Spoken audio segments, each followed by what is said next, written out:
Hi, folks, and welcome back to another episode of the award-winning Legends of Sport podcast. I'm your host, Andy Bernstein. Our guest on this episode is three-time Olympic gold medalist, four-time overall Olympic medalist, and two-time NCAA champion, Kerri Walsh Jennings. Kerri and her partner, Misty May-Treanor, are recognized as the greatest team ever in the history of women's beach volleyball. Such an honor to chat with Kerri about her amazing career, her roots growing up in Northern California, her transition from indoor volleyball to the sand, her inspirations and mentors, including the Mamba himself, and all the incredible ventures she is involved with now in giving back through the sport she loves. And add owner to that list. Kerri is now a member of the ownership group for the newest Northern California franchise of Major League Volleyball. We covered so much. This easily could have been a 2-hour episode. Kerri's energy, optimism, and competitive drive is infectious. I really enjoyed this conversation with the legendary Kerri Walsh Jennings, and I hope you all do too. And as always, folks, I'll see you on the backside. So welcome, Kerri Walsh Jennings, to the Legends of Sport podcast, a true legend of volleyball, indoors, outdoors, wherever, and a true Legends of Sport. Thanks for joining me today, Kerri. My pleasure. I love that you snuck into indoor because that was like the way back. Yeah, no kidding. Yeah, I want to talk about that. I mean, I read that you that you played every sport growing up. You played a lot of sports with boys. You were actually a pitcher on the boys baseball team. Talk about that. Talk about your path as an athlete and why volleyball resonated with you. I was born into this family of competitors, and like every single person on both sides of my mother's lineage and my father's lineage, they are all athletes. Right. And more than athletes, they're competitors. And so I was raised in this environment surrounded by my many, many aunts and uncles, my many, many cousins, with this such a sports-centric theme in my life that playing sports, playing every sport, all the traditional stick and ball sports, is what I grew up with. Yeah. It was just inevitable. And I loved it. So I played everything for a long time. Volleyball I found when I was 10 years old, really early. But prior to that, it was baseball and basketball and soccer. And then volleyball just blew my mind on day one as a 10-year-old. And I fell in love with it. Yeah. And throughout high school, I played basketball and volleyball. Did not love basketball, but it made me better for volleyball. And so I sucked it up. It gave me some edge and grit, and it kind of pissed me off because it was so physical. And I learned, some different mental and emotional and physical range skills. Yeah. But volleyball from the beginning was a love. And then I think in high school is really where I got the bug where I'm like, I love this. And in high school, I grew up 25 minutes from Stanford University. And when I was young, my parents would take us to everything. We go to Santa Clara, we go to Stanford, we go to Giants games, Warriors, A's, everything, Niners. And I remember being a ball girl when I was, I think, around 10 or 11 at Stanford. Yeah. And that sealed the deal. I'm like, I'm coming here. I want to do this so badly. And, the rest is history. Well, two NCAA championships. That wasn't too bad. Yeah. What time? First round, first ballot. I don't know what you call it. All American. That's pretty good. I was on great teams always, Andy. And it's like, I don't know why I was always, I got the accolades for some reason, but I was just so supported that allowed me to play free and brave, Yeah, maybe because you were really, really good, but yeah. Well, it doesn't, yeah, sure. So Kerri, there's so much to talk about with you, and I want to be conscious of our time. The thing that stood out to me, I watched a whole bunch of interviews with you and read a lot. Two things: your incredible drive, your competitive drive, and also your optimism. I mean, you said it so eloquently in your speech, the 2025 U.S. Olympic and Paralympic Hall of Fame speech. You said that, quote, optimism is the virtue of a warrior. I mean, what a great quote. Well, it's not my quote, Andy. I wish it was. Well, whoever said it, but you said it at that ceremony is incredible. Where did that come from? Where did this intense competitive drive and this optimism come from? Because not too many people have both of those, incredible traits. They're two of my favorite traits for sure. Again, I grew up in this competitive environment. Like I was surrounded by athletes. Like it's literally in my DNA Yeah, right. to compete. And my parents, they were very young when they had me. I was their second kid and they were in their early 20s. And Yeah. so they were kids raising kids. And so I went to all of their sporting environments. And I mean, talk about competitive. Like there would be infighting amongst my parents' very high level co-ed softball teams because so-and-so wasn't pulling their weight, Right. or the score was too close. And so I got to see the people I love the most compete with joy and with this Mhm. ferocity.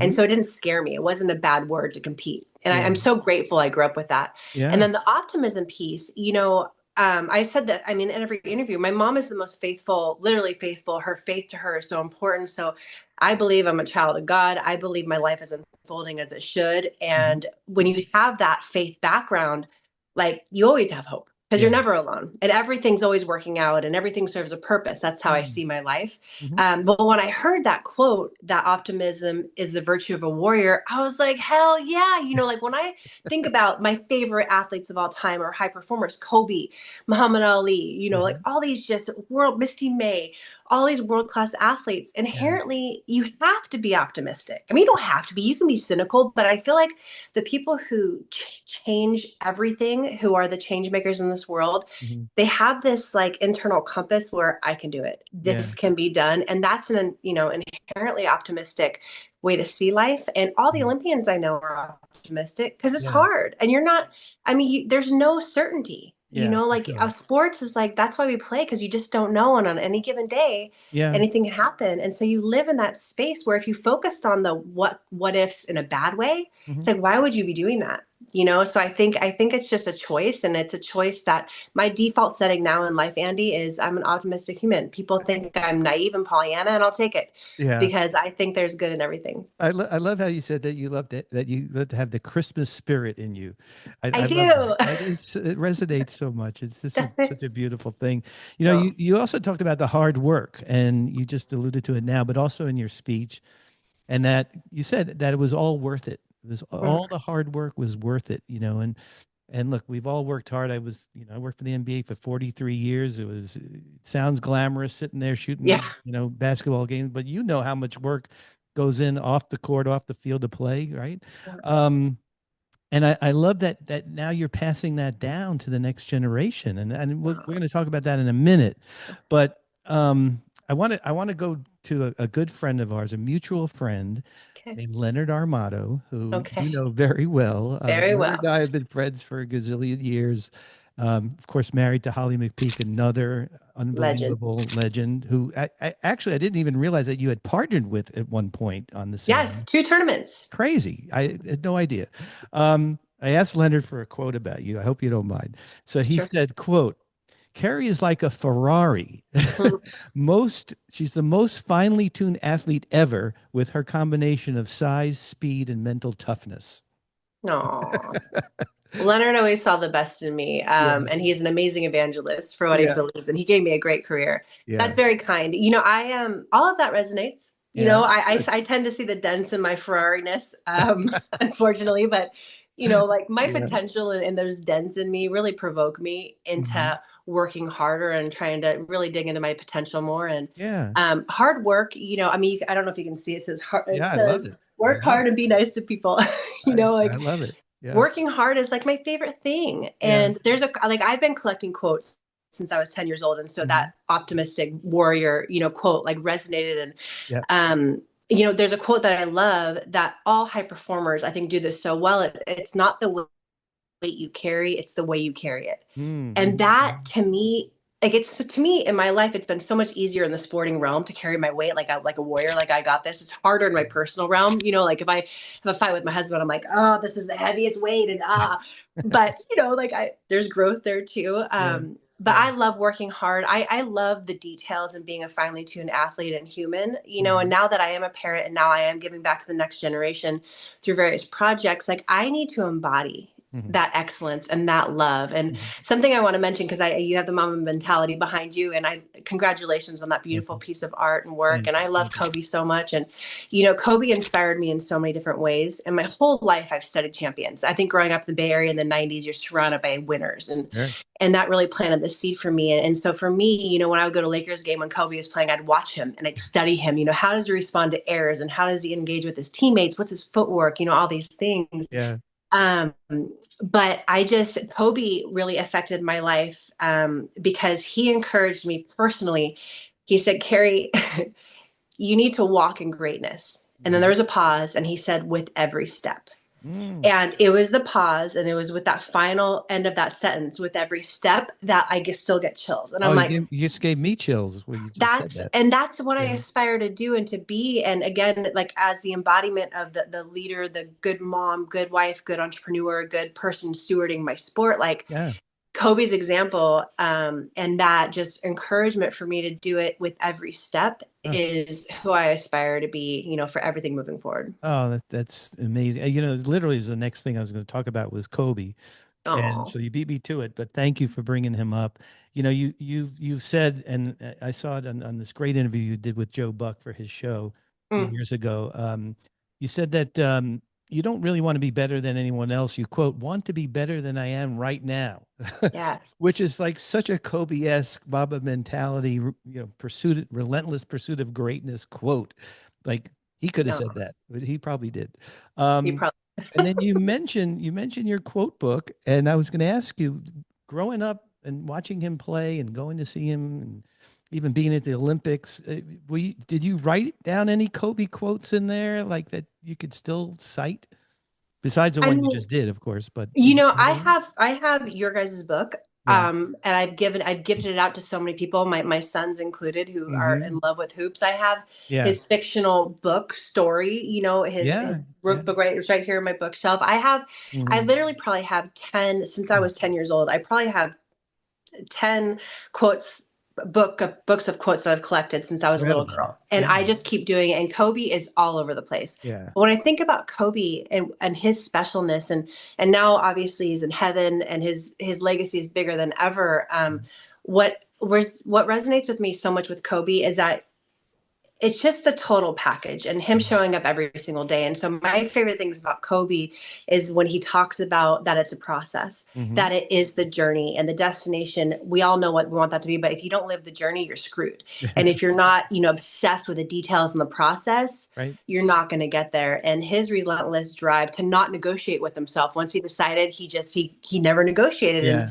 It's those things are just so powerful to me. Not just because he said it. It's like, his pedigree and his stats show that he lived that. But now we have all this evidence and we have so much, video and compelling interviews about him that he did do it every day. There's proof of it. And that's why he was excellent. And it's his heart that drove all of it, which is my favorite part. Yeah. That's my favorite. Yeah, he was a killer. Yeah, he won a lot, but his heart was a champion's heart. Yeah. And you see that in the reverence he has and forever will have for it with his family, the way, his wife and daughters just have so much reverence and sacredness for themselves. Like, I just love it so much. Did you, because, his daughter, Natalia, played volleyball all through high school. I love that. In fact, I thought she was going to play when she went to SC. That was one of the things they talked about her playing volleyball there. Did you and Kobe cross paths at all during the 2008 or 12 Olympics? Yeah, Kobe was, because of Leonard, every time Misty and I would have something big coming up, he'd reach out to Kobe and say, Kobe, can you put a video together for the girls? And so he did that prior to Beijing. And in Beijing, Kobe, I think, kind of brought a couple of the Team USA basketball guys to come out and watch us. And they were there for a gold medal match. And we had some moments after we won with Kobe. Mostly, that's all I remember, is that Kobe was there and we talked. And he was so stoked and so many questions. And he was so wonderful. And then the lead up to London, same thing. He sent a video. And then the last time I saw Kobe, it was maybe like 6 months after he tore his Achilles, and he was in Manhattan Beach, and I was walking by a restaurant. He's like, Kerri, and he was sitting in the back with his team, and I went, and the restaurant was empty. And so we had some time, and I was asking him about his recovery and how he was doing. And man, talk about optimism. Like he is, like, he just is. Yeah. He's that. Spirit and I lives love on. that. Sure. Absolutely. So, Kerri, I want to talk about your experience with USA Basketball. Yeah, I've been, Yeah. been with USA Basketball since '92, since the Dream Team. I was with every team through when I retired, a couple years Andy, that's ago. incredible. Yeah, I was embedded with the Dream Team, the greatest assignment of all time. If I could have retired after that in '92, it would have been a great career. But it was an amazing, it's a whole other conversation. But what did it feel like that first time when you walked out? It was in Sydney, right? Your first Olympics? Yep. Hmm. When you walked out with the delegation after Mm, the opening ceremonies. I was there in Sydney, and I remember it. It was an incredible experience for me. yeah. What was that like for you? Like just being there amongst your teammates and your countrymen and women. Amazing. Yeah. Yeah. I mean, I was privileged to do it 5 times and Yeah. it never got old. It was always one of the Yeah. highlights of the Olympics is that moment where Team USA gathers together as a unit Yeah. before you head to opening ceremonies. Yeah. And in Sydney, what I remember is just, I mean, I just, my heart is, I'm like, could you hear my heart? It was beating so fast because I'm Yeah. so excited. And you look around, you have the world's best, certainly, but you have America's best, which, my humble opinion is the world's best in so many ways. And Yeah. so to be part of that was just, there are no words, Andy. It's such an overwhelming like sense of, oh yeah, like this Yeah. is happening. This is it. This is right where I want to be.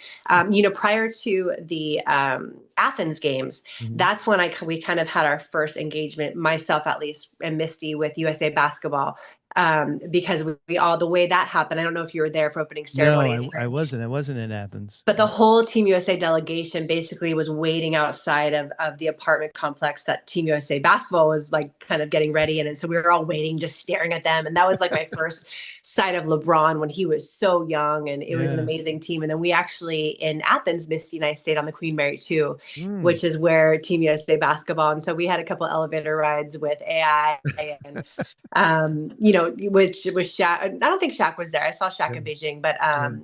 but Oh, it was incredible, just yeah. to be in that. And I always tell this to the young athletes, when I share about my experiences in the Olympics, one of the Mhm. coolest things ever, Andy, is like in the village, you see everyone's walking around, but when Team USA basketball shows up, it's different. Yeah. It's just like the whole like energy level goes up times a million. And at least in Beijing, but I think it's every Olympics, like they go straight to McDonald's in like there's a longest line of McDonald's Right. of every station that you can get food out. Any food you want in the world, everyone's at McDonald's. And Team USA basketball always went straight to McDonald's. That's But funny. more than that, it was just their joy.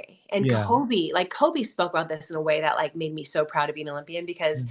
he just knew it was bigger than the NBA, as big as that is, but representing the entirety of the USA and the pride he took in that. I feel like he shifted even maybe Americans' cultural Mhm. like consciousness about the Olympics and how special it is when someone who is so established, so dominant, so kick-ass Yeah. has that perspective about the Olympics, which some Yeah. people would say is below what he normally does. Mhm. And I think he changed the game forever because of that. And it was always so fun to see them around. Yeah, 100%. I mean, I remember that first meeting when Coach K took over, after the debacle in Athens, and they brought Coach K in, and it was a whole new Mm. regime. And Coach K just looked at the guys. I remember the very first meeting at the Wynn Hotel. And he said, "Look, all you guys have really, really big egos. Um, that's why you're here. Do not check your egos at the door. Bring them in, Totally. but this is the one ego we're playing for. USA. Don't ever forget it." And the guys were like, I mean, Hell yeah. I'll never forget how they just looked at him like, okay, we're in. And then, the rest is history, of It's course. huge. Yeah. You gotta have Yeah. that North Star. And it Yeah. worked, obviously. Coach K is a master. The greatest. Yeah, my son was Yeah. just before every game, Yeah. I catch him watching like some inspirational thing before his basketball games, and he was watching the Redeem Team Yeah. the other day before this game. And he's like, "Mom, do you know you're in here?" Because there's like this Ah, really little clip, and he was so proud. But yeah, they reset the tone for USA basketball and what it meant, yeah, for and I'm sure. grateful for that. So I really want to talk about your transition from playing Mm, indoors to the beach. And so after 2000, the USA team finished fourth, mm. disappointing, of course. It Mhm. was like a moment, right? It was like, what do I do now? Do I go play Yes. professionally somewhere? There wasn't a lot of outlet for professional women's volleyball at that point. And then Yep. I heard something, maybe an interview you did or something I read, that your parents and Misty's parents got together. I mean, what was that all about? What happened from I that mean, I conversation? think it was fate.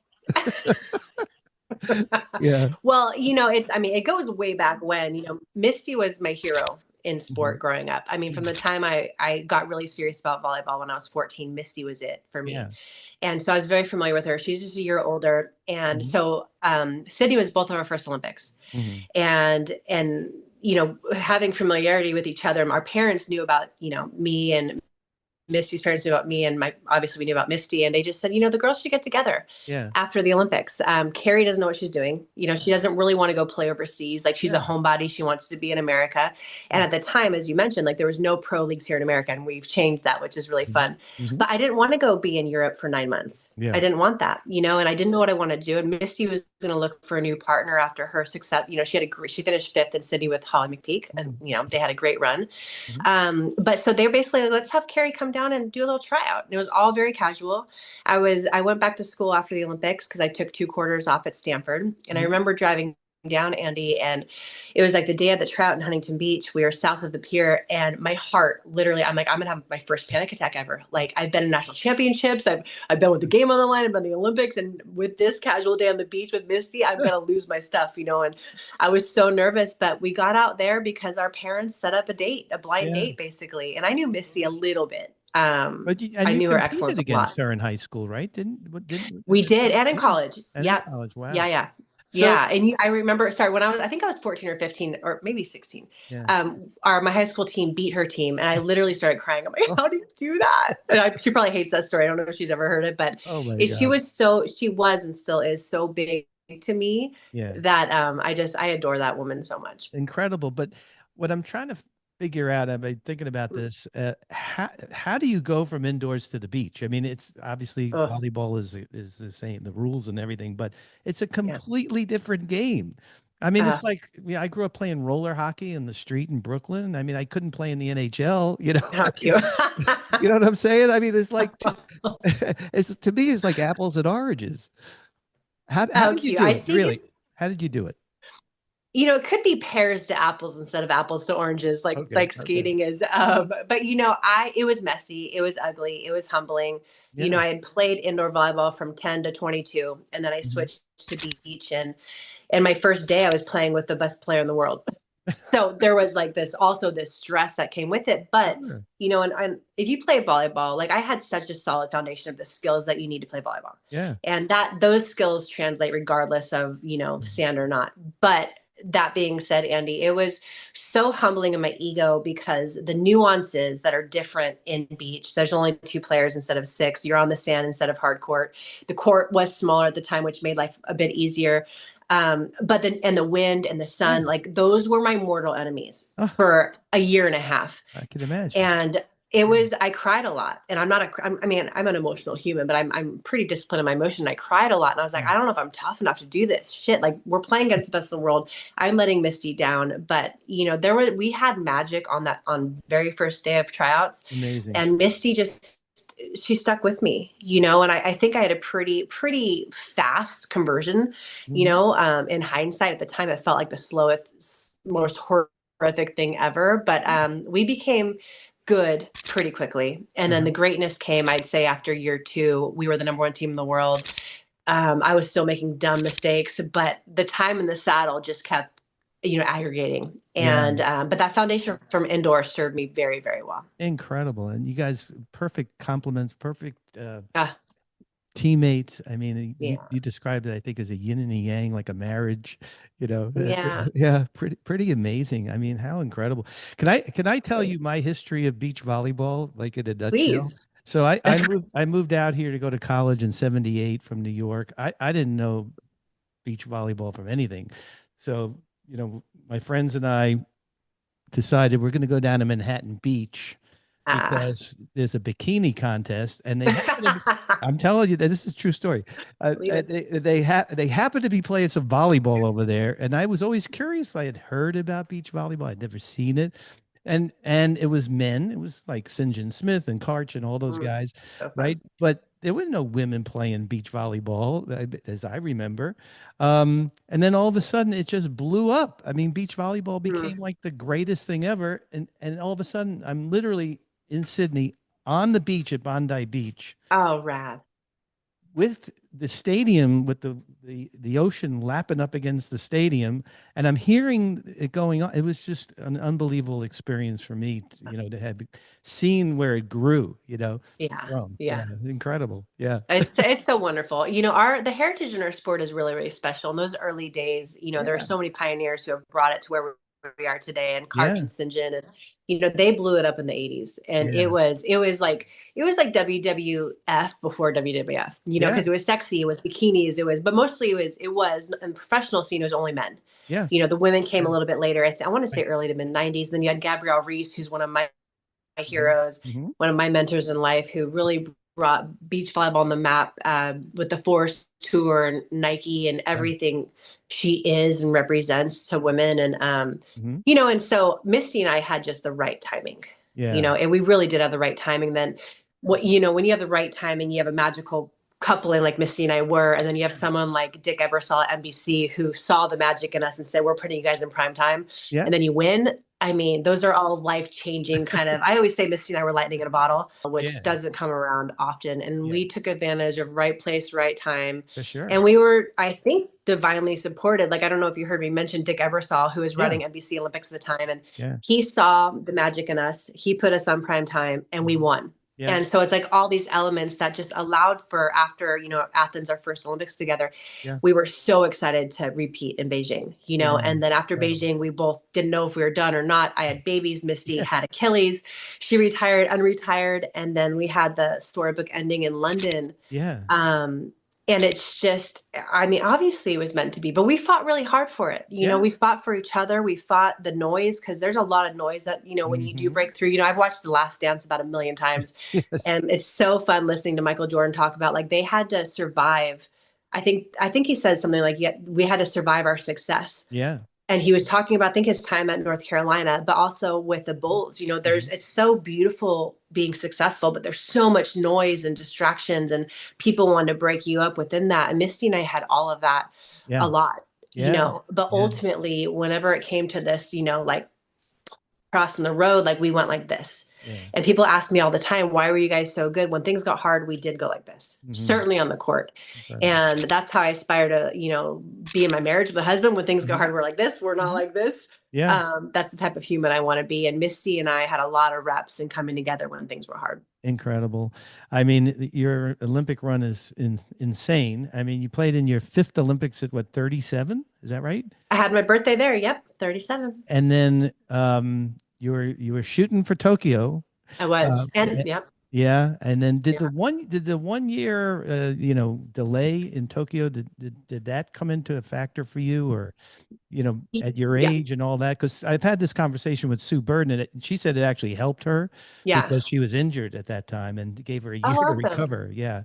Yeah, it's so interesting. No excuses, obviously. It helped me in so many ways, because I got that whole year with my family, Mm-hmm. which my kids were little, Yeah. and I hadn't had that, and so that helped me in that beautiful way. It filled my soul. But that being said, Andy, when the world opened up again, and I was leaving my family in still this uncertain time, like Yeah. I would leave on a trip and wonder if the borders were going to be closed or if I'd be Yeah. quarantined. And I thought I was tough enough to do both, like stay closely with my family and connected and keep them as safe as possible, Mm-hmm. and be away and pursue excellence. And I couldn't.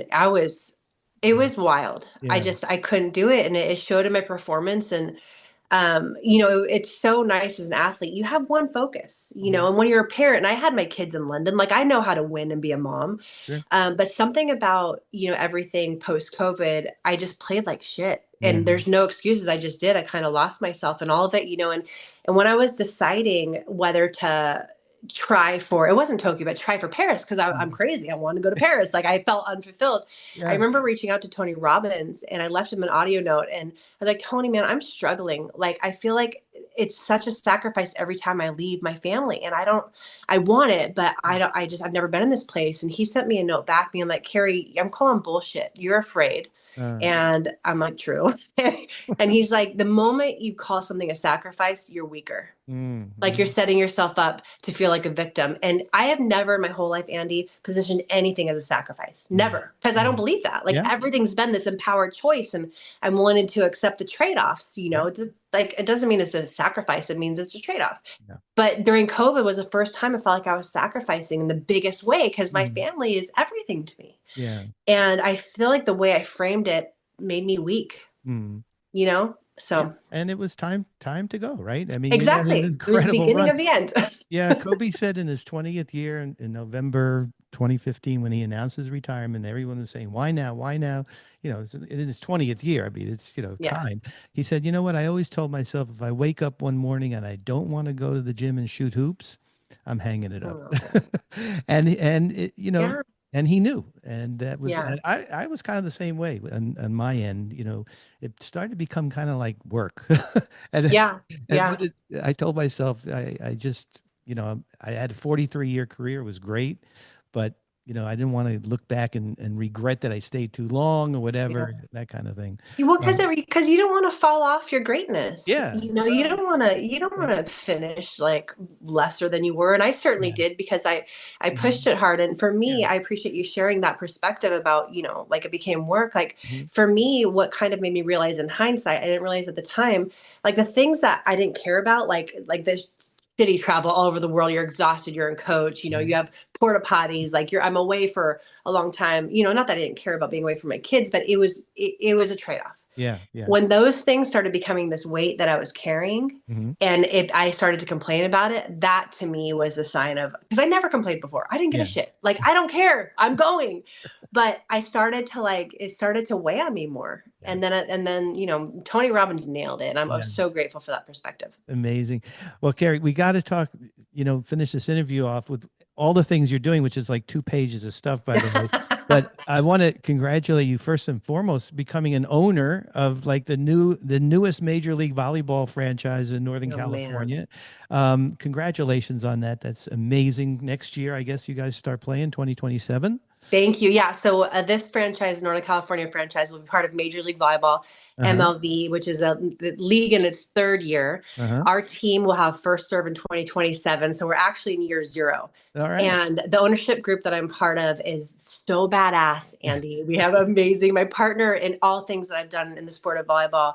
Off the court, Teresa Gao. She's billionaire, kick-ass investor. She's a winner, a champion. She only does great things. And then our partners, Vivek Ramaswamy, who is, owner of the Kings, and they're known for their best business practices in sports business. And so we have the heavyweight champions as far as the ownership group. And within, like I told you, when I was 10, I was a ball girl at Stanford, changed my life. And so for me, when I look at Major League Volleyball and when I look at this team we're bringing to NorCal, I daydream about all these young kids who are going to see pros at the highest level from all around the world coming, playing our sport, because that's going to impact and change lives. And everything that I'm about, that my partner Teresa Gao is about, is growing the game, creating access and awareness. And Major League Volleyball is doing that. Yeah, it's awesome. And I guess you're going to move from city to city, from like San Jose to Sacramento. You're going to So our territory is incredible, Andy. We have from Sacramento to Santa Cruz, basically. Yeah. Okay. And the whole peninsula. So we're still figuring it out. I think year 1, we might test a couple locations.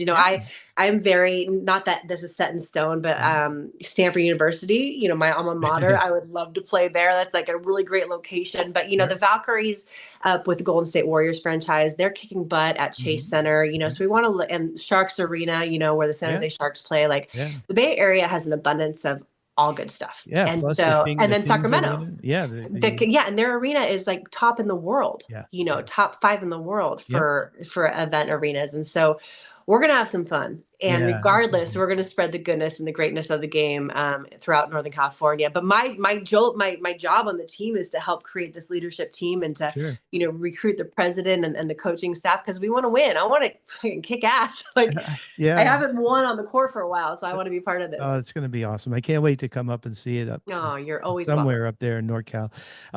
Tell me a little bit, if you could, about your P1440 organization and foundation. I know Teresa's a partner with you there, or co-owner or whatever. How did that start? What's the mission of that?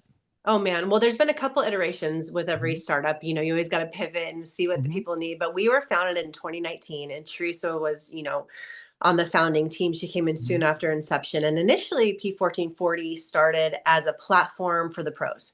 Because as I mentioned before, the aspirational part, the MBA part of the whole ecosystem is very important because it gives people something to look toward.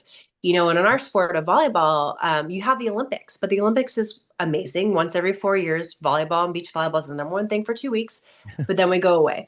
So P1440 was designed to be a tour, akin to the AVP, where the athletes can make money, build their names, and get deals and have a lot of fun. But that became very expensive and very finite. And it was very politicized. And so we kind of saw the writing on the wall. COVID hit and we pivoted to youth. So right now, P1440, since 2020, we've been serving the youth of America through the sport of volleyball. We have an elite development program that is something like I've never seen before, where we bring these girls together. It's community. We're developing them body, mind, and spirit. All the trauma I went through becoming an Olympian, enduring all the pain and the suffering. Gladly, I've learned so much through my performance psychologist work, through my self-help work. And so we get to pour into these girls and just remind them they got it. They lack nothing, and the potential is in you. So let's just sharpen that and fortify you for the journey. And then the foundation side was launched in 2022. And we have amazing programs. We go into underserved communities. We bring the sport of volleyball to them, and also the holistic, development, which is breath work and journaling and this physical agility kit that my dear friend and I created. So we're doing a lot of good, and Teresa is behind all that. Oh, that's so great, Kerri. And then that goes kind of hand in hand, it sounds like, with ESPN's Take Back Sports. Oh my God. Kind of the similar mission. I know Steph Curry's involved in that. I mean, two incredible, iconic athletes pairing up. I mean, tell me about that. Well, I saw an Instagram reel on Take Back Sports, and I called my agent. I'm like, I want to be on that. Like, get me involved, because I'm living that. I started a club with my sister called Legend Volleyball Club here in the Bay Area. And we started it because there's just such a need in youth sports. As everyone in the world knows, it's like athletes between 8 and 18 are training like they're pros, and they're not, and they don't have this foundation built. And Curry wasn't built in a day.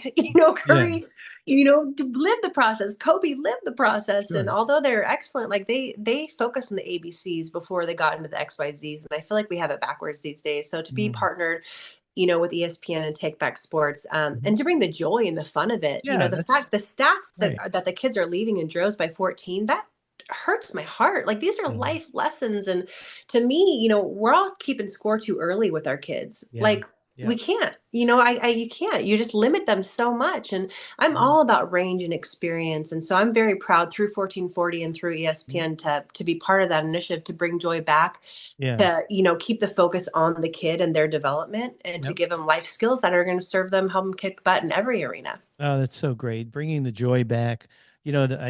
The whole NIL stuff. I mean, I see both sides of the coin, but when that becomes the focus rather than the fun of getting out there and playing the game or whatever, to me it's not.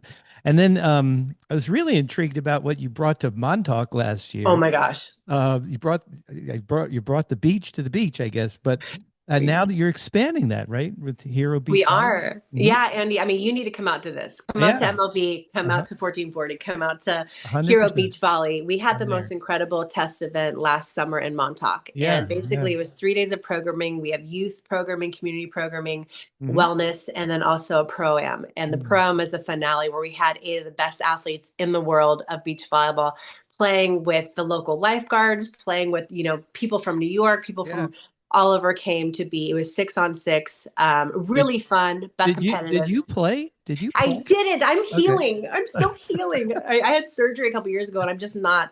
My ego won't let me be terrible, Andy. So I'm hoping coming up this year. But so yeah, as you mentioned, we're going to expand it in 2026. We're going to have another location that we will announce soon. Awesome. But it's called Hero Beach Volley. And again, it's like, our sport is so amazing, and it's like the best kept secret. And we want to bring our sport to different audiences. And Montauk, we had such a beautiful relationship. They loved it. And they're like, we always want to leave people wanting more. And they embraced us. We embraced them. We supported the youth initiative, and they supported everything we did. And it just brings tears to my eyes. So we want to pick communities around the country that maybe don't know beach volleyball so well. That is, bougie and also rootsy. And we want to have fun and show them what it's all about. And I've met the best people, and I cannot wait to go back to Montauk Montauk, and I can't wait to announce location number 2 for Hero Beach Volley. Yeah. Well, listen, let us know. Let me know. I will. We will be there. I'll be there. I'll bring Legends of Sport out there. Whatever you want. We'll be there. Yes, you can have a satellite That would be pretty tour. cool, right? Yeah. Come on out. Yes. So last thing, of course, the Olympics coming up in LA in 2028. How are you involved with Team USA or with the Olympic Committee? You got anything going on with that? Nothing official as of yet. Okay. Yeah. And, I'm kind of a rogue one. I'm an independent woman, and I love NBC. I love the Olympic. I love the movement. I also like to move in my own circles. And so I'll figure it out. But I want to serve the athletes. I want to serve the movement because, LA, following in Paris's footsteps is going to be gnarly. Paris did such a great job in LA, run by Wasserman and their whole team. And I know the people at USOPC, like, we're in such great hands. And so wherever I can be an asset, I'm going to be there, and certainly supporting our beach program. If I can give anything, I'm all for it, but nothing official, so stay tuned. Gotcha. Well, Kerri, I can't thank you enough for taking all this time, and it's just amazing. The energy you have is infectious. It's wonderful. It boosted me up today, and I just wish you the best of success with everything you're doing. You're giving back in so many ways. It warms my heart, and I think of Kobe and how he spends so much time with Gigi and her team and wanted to get, women's basketball to the next level. And you're doing that with volleyball. It's amazing. So congratulations to you for all of that. I hope we get to see each other in person soon. I got to give another shout out to Alex Rosenzweig, your publicist, who I've known since she was a little teeny Alex. I want the stories. And she's the greatest. Her dad is one of my dearest friends and one of the pros pro. And I can tell Alex is incredible. Alex, I mean, talk about mama mentality. Yeah. Like, she's on point and on time and detail oriented. And that's why I want to be surrounded by. That's like the secret to success, is surrounding yourself by that greatness. So listen, keep doing what you're doing, Kerri, and hopefully we'll cross paths at some point. If you're down here in LA, let me know. If you're going to a game or something, I don't know. I will let you know, and I will see you sooner than later. I look forward to it. And anything I'm part of, Andy, come on out. I'd love to have you. All right, Kerri. Well, thanks so much, and happiest of New Year's, healthy, you and your family. And thanks again for stopping by Legends of Sport today. Let's kick some ass, shall we? You got it. Thank you. Be awesome. Take care. Well, big thanks to Kerri for a wonderful and deep conversation. She is truly a legend of sport in every single way. I wish Kerri the best of success in everything she is doing now. Huge thanks to Kerri's publicist, Alex Rosenzweig. Thanks, Alex, for helping make this interview happen. Thanks, as always, to our producer, Carlin Barker, and our editors, Sean Gosser and Addison Shao. And big thanks to everyone for joining us for this episode of the podcast. You guys know how thankful we are to all of you. Please tell all your friends to subscribe to our YouTube channel, Legends of Sport, and our Instagram at Legends of Sport. And of course, my photography can be found on Instagram at ADB Photo Inc. Folks, please check out the discount link in our social media to our friends at Mugsy. They are amazing, and so are their clothes. And also the discount link to our friends at You Should, the best way you should protect your skin for work, play, and everyday life. Thanks again, folks. We'll be back next week with another great episode of the Legends of Sport podcast.